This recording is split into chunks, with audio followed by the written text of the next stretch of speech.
श्री स्वामी समर्थ. ज्यावेळेस आपल्याच जवळ बसणारी लोकं, आपल्याच नात्यातील लोकं, आपल्याच भावकीतील लोकं आपल्याशीच गद्दारी करू लागतात, आपल्या जीवनाला उद्ध्वस्त करण्याचा प्रयत्न करू लागतात, त्यावेळेस आपल्या जीवनाला सुंदर वळण देणं खूप अवघड होऊन जातं. ज्यावेळेस भोवताली अशा प्रकारची लोकं असतात, त्यावेळेस त्या परिस्थितीमध्ये त्या व्यक्तीने जर खऱ्या सद्गुरूची, स्वामींची शरण घेतली, तर स्वामी आणि सद्गुरू अशा परिस्थितीतूनही इतकं सुंदर मार्ग काढतात, की त्या व्यक्तीच्या अपेक्षापेक्षाही त्याचं जीवन सुंदर बनवतात. असाच एक अत्यंत सुंदर स्वामी अनुभव आज आपण ऐकणार आहोत. चला तर मग आजच्या स्वामी अनुभवाला सुरुवात करूया. श्री स्वामी समर्थ. श्री स्वामी समर्थ. तर आजचा जो स्वामी अनुभव आहे तो कुठल्या स्वामी भक्त ताईंचा किंवा दादांचा आहे हे ऐकण्यासाठी आमचे कान आता उतावळे झालेले आहेत. तर तुम्ही आता स्वामी अनुभवाला सुरुवात करा. तर आजचा जो स्वामी अनुभव आहे तो स्वामी अनुभव उमरगा तालुका म्हणजे उस्मानाबाद जिल्ह्यामध्ये एक उमरगा तालुका आहे. उमरगा तालुक्यातील म्हणजे प्रॉपर ते उमरग्यामध्येच राहतात. तर तेथील एक स्वामी भक्त आहेत आपले. त्यांचं नाव आहे विनय पाटील. त्यांनी हा स्वामी अनुभव आपल्याला पाठवलेला आहे.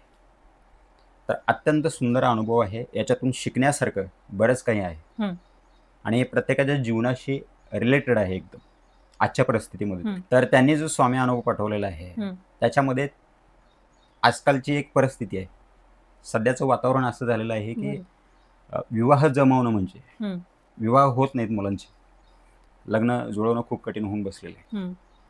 आणि अशा परिस्थितीमध्ये जर प्रयत्न करून विवाह कुठं जुळून आला, एखादं चांगलं स्थळ भेटलं आणि आता झालं सगळं असं वाटलं आपल्याला, तर त्या ह्याच्यामध्ये अगदी आता सांगितल्याप्रमाणे आपल्याच जवळची लोक असतात, एकदम आपल्या उठण्या बसण्यातले लोक असतात, आपण त्यांना आपला परिवार समजतो. बरोबर.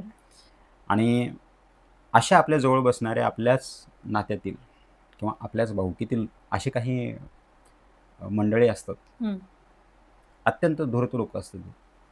आणि ही अशी लोक काय करतात, ते आपल्या जवळ बसून आपलं पूर्ण सगळ्या गोष्टी जाणून घेतात आणि आपल्या सर्व गोष्टी जाणून घेऊन आपल्या आयुष्यामध्ये कशा प्रकारे विघ्न टाकता येईल किंवा कशा प्रकारे आपलं आयुष्य विखरून टाकता येईल किंवा कशा प्रकारे आपल्या आयुष्याचं गणित कुठंतरी जेवढं शक्य असेल तेवढं विस्कटून टाकता येईल, अशा प्रकारचे ते प्रयत्न करत असतात. बरोबर.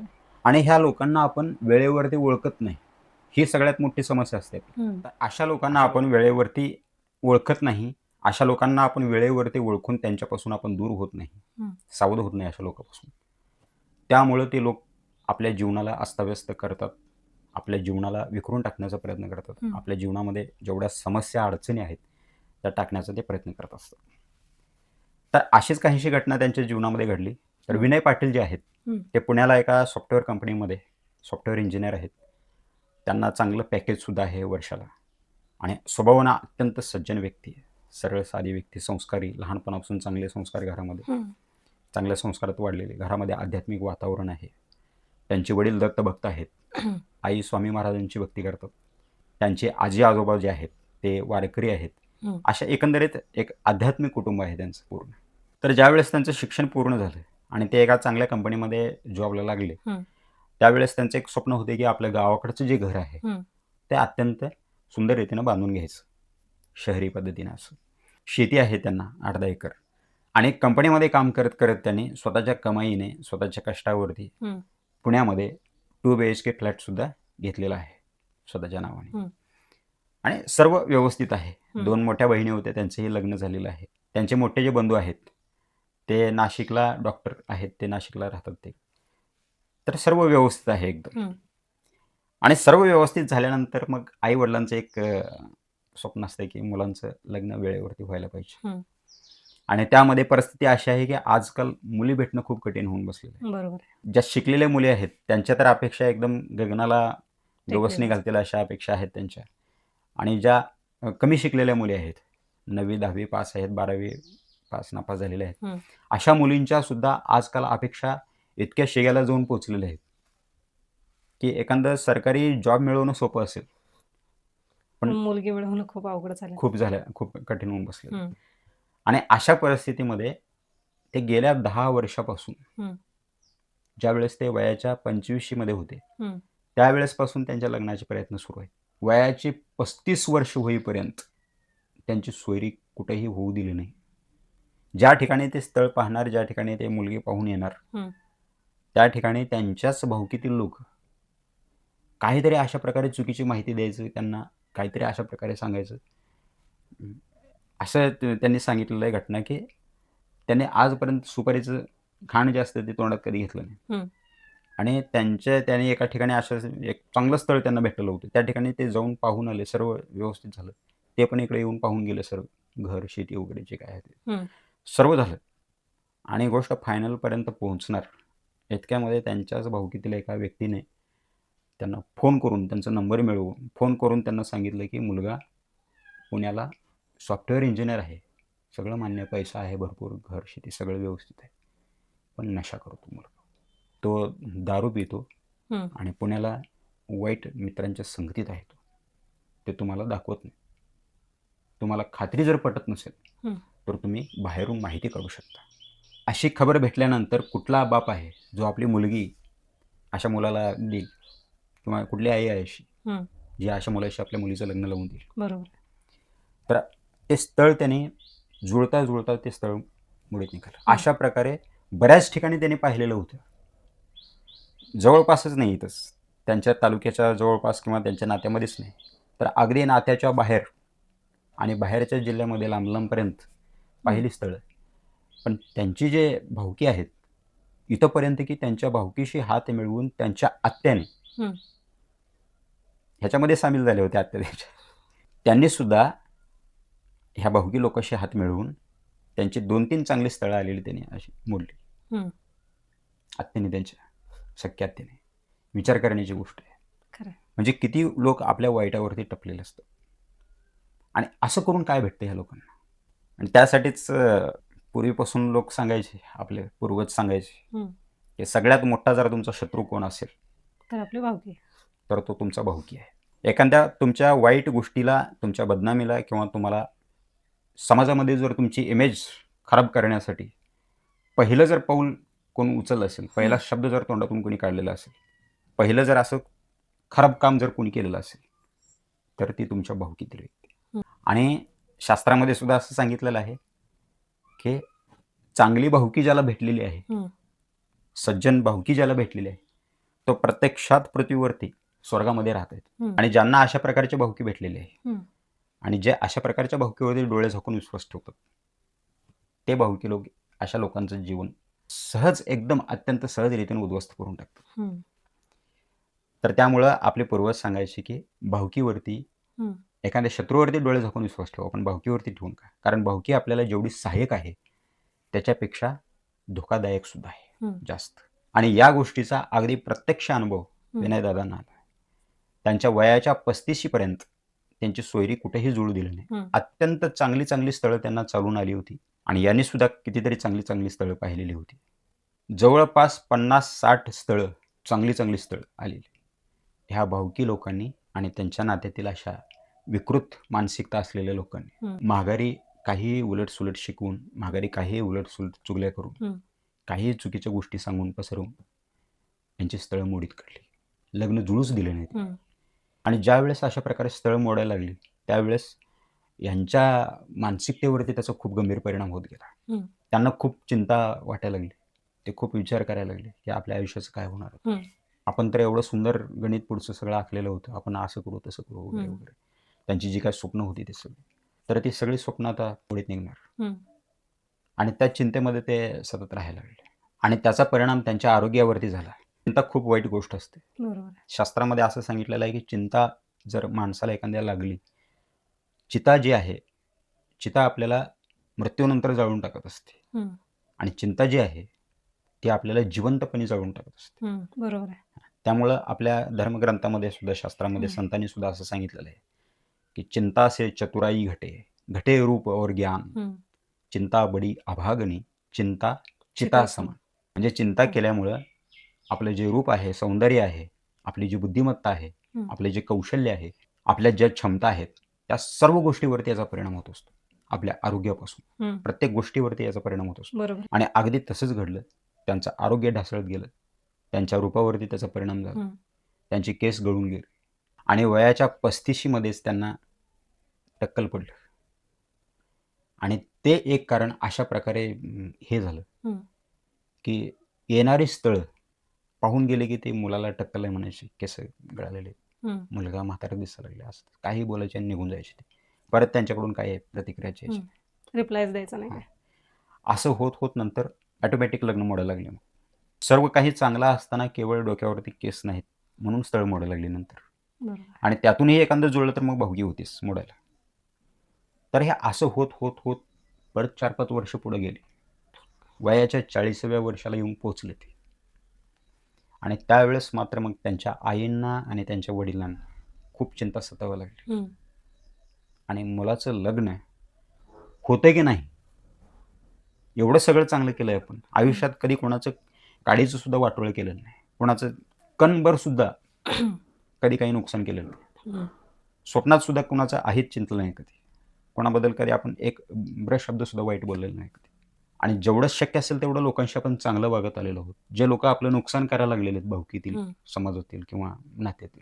वाईट करणाऱ्या लोकांबद्दल सुद्धा आपण कधी अहित चिंतलेलं नाही. आणि सगळं असं असताना आपल्या डोळ्यासमोर आपल्या मुलाचं आयुष्य विखरून जायला लागले. हे दिसत असताना आई-वडिलांचं हृदय कासावीस होऊन बरोबर. आणि एकदम भयंकर चिंतेने आईला आणि वडिलांना घेरून टाकलं. हं. भले सर्व काही असं होत असताना सुद्धा एक गोष्ट अशी आहे, हं. ज्याचा जर आश्रय आपण घेतला, आधार जर आपण घेतला, तर परत सगळं सावरत, हं. सगळं व्यवस्थित व्हायला सुरुवात होते. विस्कटलेलं गणित परत व्यवस्थित होतं. विस्कटलेलं जीवन परत व्यवस्थित होतं. हं. हातातून गेलेल्या सर्व गोष्टी परत आपल्या हातात यायला लागतात. आणि अशीच काहीशी घटना घडली. गुरुपौर्णिमेचा दिवस होता. हं. त्या दिवशी उमरग्यामध्येच काही छोटा-मोठा कार्यक्रम कुठेतरी मंदिरात आयोजित केलेलं होतं. त्या ठिकाणी त्यांच्या आई ज्या आहेत, त्या गेलेल्या होत्या. हं. आणि त्या ठिकाणी गेल्यानंतर बऱ्याच महिला त्यांना गाठीभेटी झाल्या. बाहेरच्या गावावरून सुद्धा काही त्यांच्या ओळखीच्या महिला त्या ठिकाणी आलेल्या होत्या.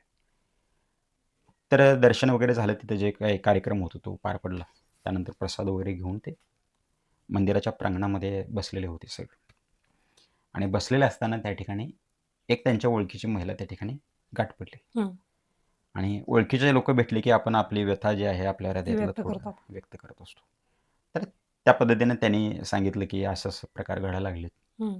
आणि गेल्या 15 वर्षापासून कित्येक चांगले सोयरीक आलेले होते. कित्येक चांगली स्थळं आलेली होती.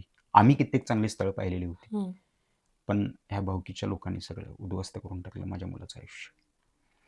आणि आता मुलाचं जीवन पूर्ण विस्कटून जाते काय असं झालेलं आहे. हं. चांगली नोकरी आहे, पैसा भरपूर आहे, सर्व काही आहे, पण स्थळ भेटत नाही. हं. मुलाचं लग्न जर आमच्या डोळ्यासमोर नाही झालं तर मग काय? असं बोलून त्या थोडंसं भावूक रडायला लागले त्या ठिकाणी. हं. तर त्यावेळेस त्यांची जी मैत्रीण होती, दुसरी महिला जी होती, हं. त्यांनी सांगितलं की इतकं पण धीर सोडून देऊ नको म्हटलं. हे जग जो चालवायला लागलं सृष्टीकर्ता, त्याच्यापेक्षा कोणीही मोठा नाही.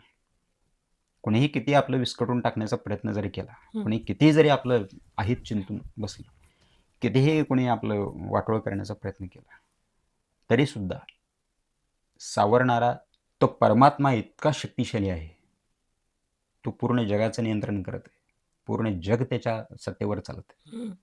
त्याच्या सत्तेशिवाय पान हलत नाही. बरोबर आहे.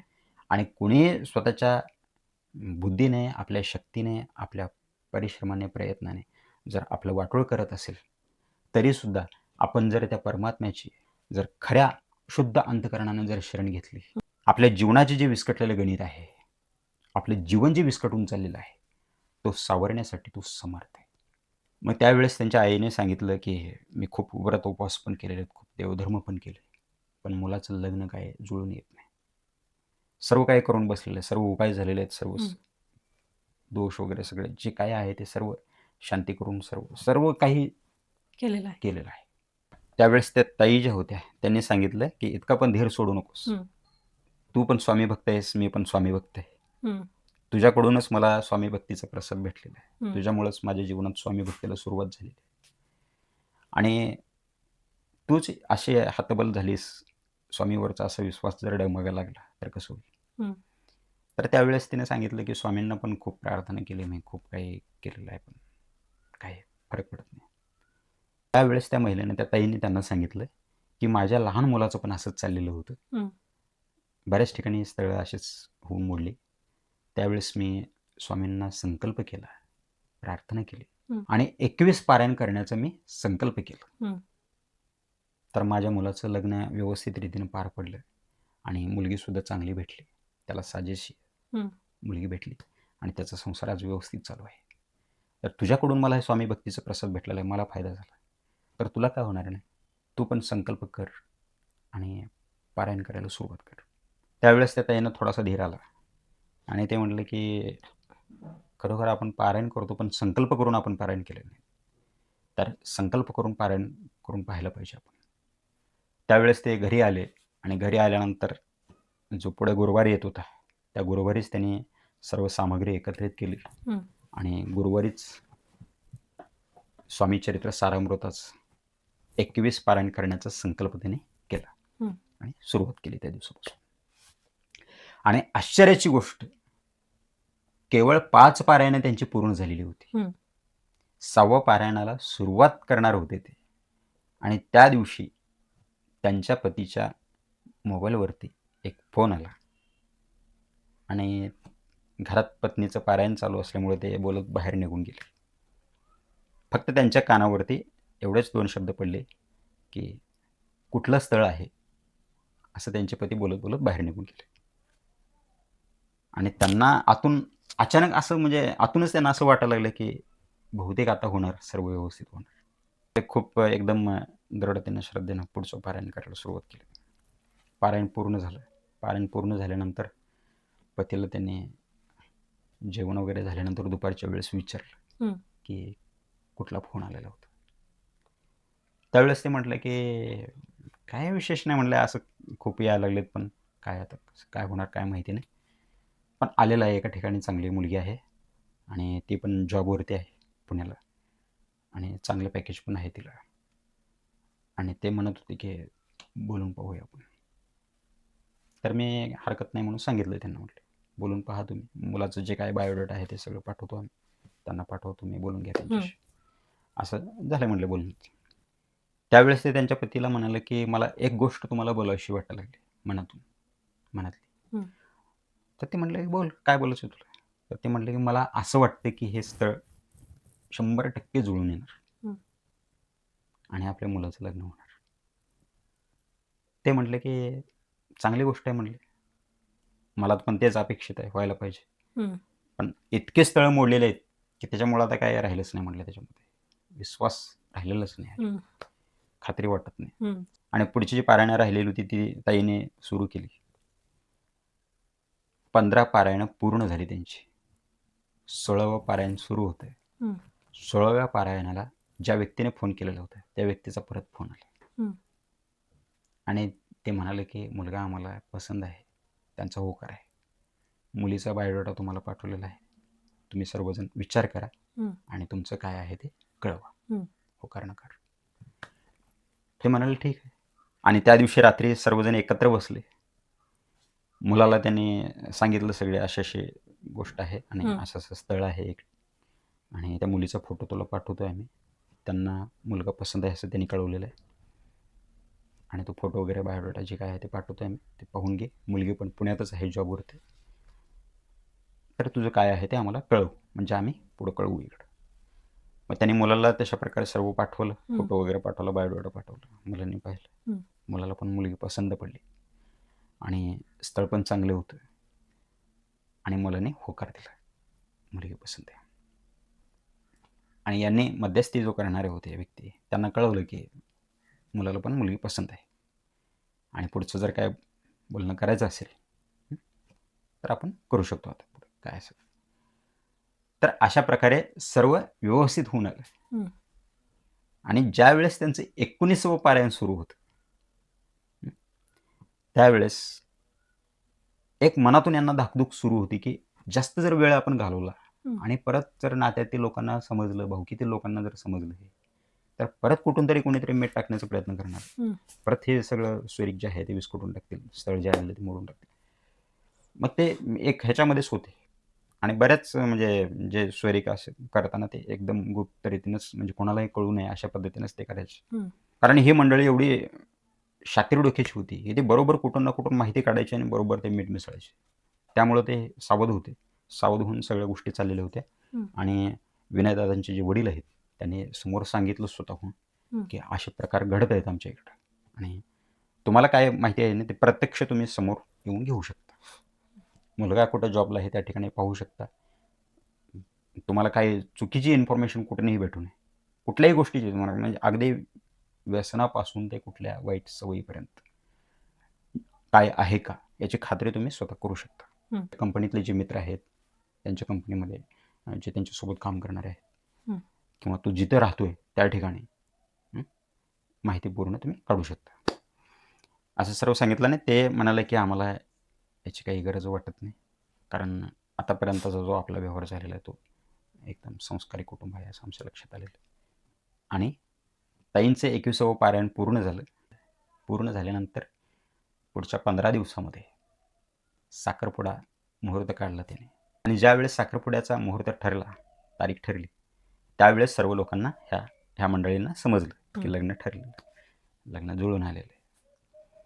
मग त्यावेळेस सुद्धा त्यांनी त्यातील काही मंडळींनी प्रयत्न केला होता तोडण्यासाठी. काही लोकांनी त्या मुलीच्या नातेवाईकांना, त्यांची जी जवळची मंडळी आहेत त्यांना सांगून हे सोयरी कसं तोडता येईल, हे स्थळ कसं मोडता येईल, खूप प्रयत्न केला त्यांनी, पण ते शक्य झाले नाही, कारण त्यांचा निर्णय सुद्धा ठाम होता तेवढाच. अशा प्रकारे साखरपुडा पार पडला. साखरपुडा पार पडल्यानंतर ताबडतोब त्याने पुढची लग्नाची तारीख सुद्धा काढली. आणि लग्न जे आहे ते स्वतः तिकडून बोलले की लग्न आम्ही आमच्याकडे लावून देणार मुलीचं. एकुलती एक मुलगी आहे आणि आम्ही आमच्या पद्धतीनं थाटामाटात लग्न लावून देणार. आणि तुमचं येण्या जाण्याचा खर्चापासून, येता राहण्याच्या खर्चापासून जे काही सोयीसुविधा असतं सगळं खर्च आम्ही स्वतः करू. तुम्ही फक्त घरातून निघायचं आणि यायचं. तेही लोक श्रीमंत, हे पण श्रीमंत, सगळ्या गोष्टी व्यवस्थित जुळून आल्या, चांगल्या जुळून आल्या. आणि 2024मध्ये मे महिन्यात त्यांचं लग्न पार पडलं. आज लग्नाला त्यांच्या 2 वर्ष पूर्ण झाली. एक लहान छोटासा मुलगा आहे त्यांना. त्याचं नाव त्यांनी सार्थक ठेवलेलं आहे, कारण स्वामींना जे संकल्प केलेला होता त्यांनी लग्नासाठी मुलाच्या, तो पूर्ण पार पडला आणि स्वामींनी जीवनाचं सार्थक केलं. स्वामी कृपेने सर्व व्यवस्थित झालं, म्हणून त्या मुलाचं नाव त्यांनी सार्थक ठेवलेलं आहे. विनयदादा आणि त्यांच्या पत्नी दोघेही पुण्याला अत्यंत सुखाने संसार करत आहेत. गावाकडे त्यांचे आईवडील सुद्धा अत्यंत आनंदाने त्यांचा संसार पाहून समाधानाने जीवन जगत आहेत, आनंदाने जीवन जगत आहेत. आणि जीवनातली ही सगळ्यात मोठी जी समस्या होती ती स्वामी कृपेनं अत्यंत सहजरीतीनं बाजूला झाली. आणि हे विघ्न टाकणारे जे लोक होते यांना कशा प्रकारे बाजूला करायचं आणि कशा प्रकारे यांना बाजूला करून जीवनाची व्यवस्थित घडी घालायची, जीवनाला एक सुंदर वळण कसं द्यायचं. म्हणतात ना की होनी को अनहोनी कर दे, अनहोनी को होनी. हे जे सामर्थ्य आहे ते फक्त सद्गुरूमध्ये असतं. ते सामर्थ्य फक्त स्वामीमध्ये आहे. तर या स्वामी अनुभवातून आपल्याला शिकण्यासारखं बरंच काही आहे की कुठल्याही परिस्थितीमध्ये आपल्या सद्गुरूवरची श्रद्धा जी आहे, आपली भक्ती जी आहे, आस्था जी आहे, ती कधीही डळमळू न देता एक कुठला तरी असा उपाय शिल्लक राहिलेला असतो जो आपण केलेला नसतो. बरोबर. ज्या पद्धतीने करायला पाहिजे त्या पद्धतीने केला नसतो. त्यामुळं आपल्याला त्रास सहन करावा लागतो किंवा त्रास होत असतात, किंवा अशा लोकांना आपल्या जीवनामध्ये मीठ मिसळण्याची संधी भेटत असते, आपले जीवन विकरून टाकण्याची संधी यांना भेटत असते. तर त्यांच्यावरती मुलाचं लग्न जुळवताना जी विपरीत परिस्थिती सुरू होती, त्या विपरीत परिस्थितीमध्ये स्वामींनी त्यांच्या मैत्रिणीला प्रेरणा देऊन त्या ठिकाणी पाठवलं, त्यांच्या तोंडून ते वदवलं आणि ती गोष्ट त्यांनी श्रद्धेने केली पूर्ण. तर त्याचा पूर्ण फायदा त्यांना झाला. त्यांच्या अपेक्षेपेक्षा सुद्धा त्यांना अपेक्षा होती की एक साधारण जरी मुलगी भेटली, गरीब कुटुंबातील सुद्धा असेल, आपल्याला अगदीच काही वरदक्षिणा म्हणून किंवा काहीच अगदी त्यांनी काहीच करणी सुद्धा नाही केली तरी सुद्धा चालतं. फक्त मुलगी आणि नारळ जरी दिलं तरी सुद्धा आपल्याला भरपूर आहे. पण भेटलं काय त्यांना?